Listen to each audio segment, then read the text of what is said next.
run. So first I'm going to open up the box. We're going to take a look at all the contents. Here we have the quick start guide. Yours might be a little bit bigger. It kind of leads you through some of the main steps. G4 software, so you can run your meter remotely on a PC. You can download that on our website as well. You don't need to keep the CD. It also has our manuals on it. These are your calibration certificates. The first thing is our 3.5-inch windscreen. Goes on the top of your microphone. Keeps it safe out in the elements. Here are all your wires and connections and your adapters for international outlets. A lanyard for handheld use. And our Wi-Fi dongle, a little TP-Link. I'll show you how to install that in a moment.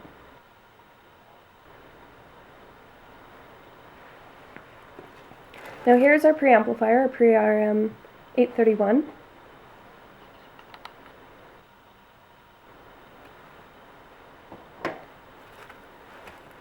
And our last accessory is our microphone. You can always store them back in their cases, keep them safe and dust-free. Now here is the whole reason we're here, Sound Advisor 831C SLM.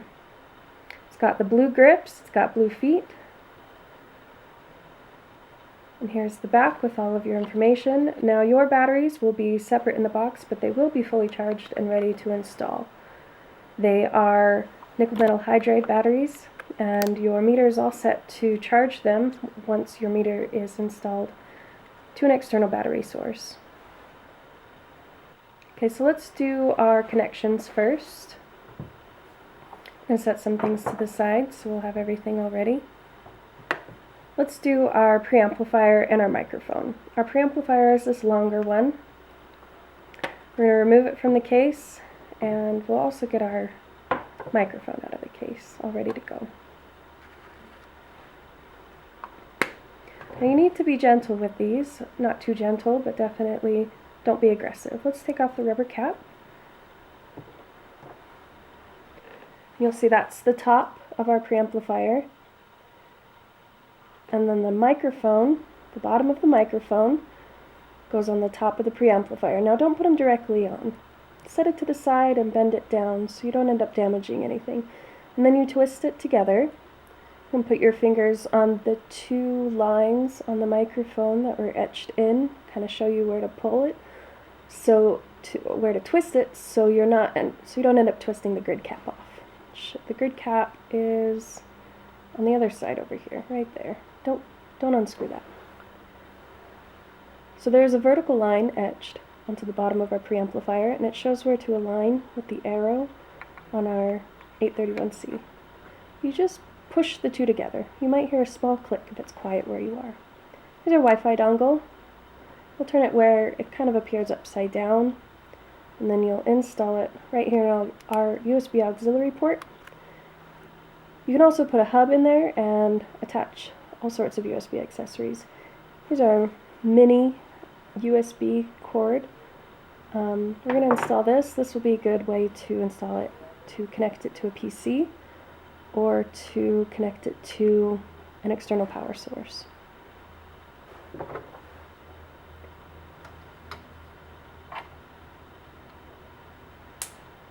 Alright, so let's get started.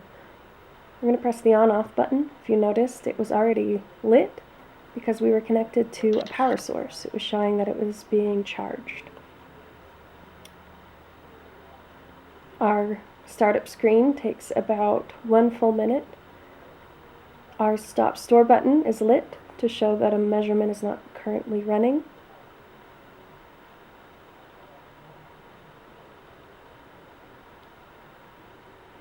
Alright, so when we start up, we're going to first go to the live screen, and then I press Tools. And then I went down to System Properties. And this screen's a little bright for this video. I'm going to keep our backlights on so I don't lose you, and I'm not going to use our LCD brightness.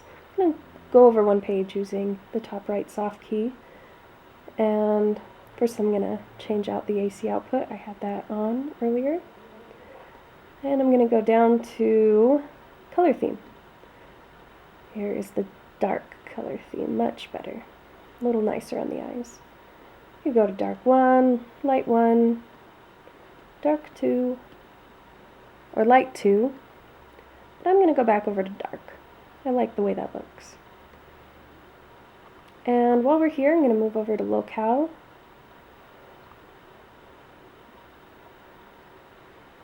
And set my language. I'm an English speaker, so we'll stay here.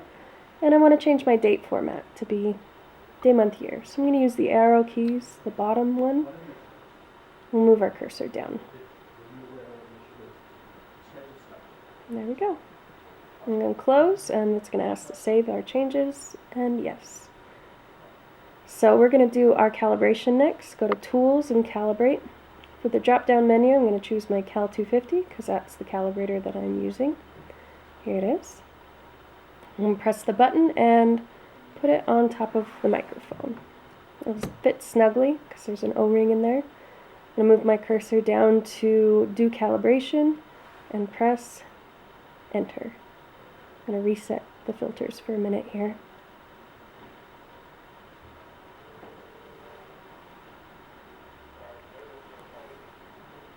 And we have a 0.4 dB difference. I'm going to save it by saying yes, and we're going to close the menu. It's good to calibrate if you change environments or just before any big run. So we're going to go over here to log screen. I'm going to show that our calibration was logged, and it will save in that measurement that we'll do next unless we do a reset. Then it'll clear the session log. I'm going to go over to the live big digit page. I want to show you the area LAF. If I press enter, I can choose any of these other weightings. LEQ is a good one. So we're about 40 dB, about like a library setup here. I clicked a couple times in the microphone, got it up to 85. And I'm going to come over here to overall and do our first run. The data starts to store. You can see at the top our run is going. We have our run pause key that's lit. Everything looks like it's doing really well. I'm going to go through these pages. Here's our big digit for our overall. It's at the LA peak, which so far has been 52 since we started the run. Here's our octave band pages. 1/3 octave. You can move your cursor around, see what the data is on those certain octave bands. You can also press enter to jump your cursor around on the page. Since the up and down arrow keys are used for going to different pages. These are LN percentiles, lots of data that we can look at depending on what you want for your measurement. Exceedances, overloads, community noise information, impulsivity, T-alarm, sound exposure levels, and weather if we had a weather station attached, which I don't today. Here's more metrics that we have, our memory, and our date. So as you see, we have lots of data. So first we're going to go look at our setup Wi-Fi while our measurement is running. You can do lots of things on the meter while it's running. I'm set to access point right now. I could access my meter with my phone or with G4, but I'm going to go over here and refresh the list. So I get out of access point and I can start looking at the Wi-Fi in the area. In my office, I have a lot of HVM 200s, so they'll most likely pop up here, and they do. So let's go ahead and close that. We're not going to attach our meter to any of those. We can go here to communication, where if I was connected, we could see our IP address, and we could connect through there. Let's go over to tools and look at our setup. Again, we're running, so if we changed anything in our setup, it would prompt us to reset our run. But we're not going to change anything. We're just going to look at the pages here. So these are the metrics that are currently being measured. We're on a normal OBA range. Here are LN percentiles that I showed you earlier. Here's our run modes. We're at manual stop, but we have lots of options. I don't have time history going, or event history, or triggers. Those are triggers you can set. There's email and text alerts. Here are markers. Our day-night times for community noise. Our sound, which we could record sound. And weather, if I had a weather station attached. So we didn't do anything, so it's not going to ask us to save anything. The next thing that we need to do is stop and store our measurement. So I'm going to press stop. You'll see the red box up in the top. And then if I press again, it'll ask to store using a default data name. I have it stored both on the meter and my USB. So that is the 830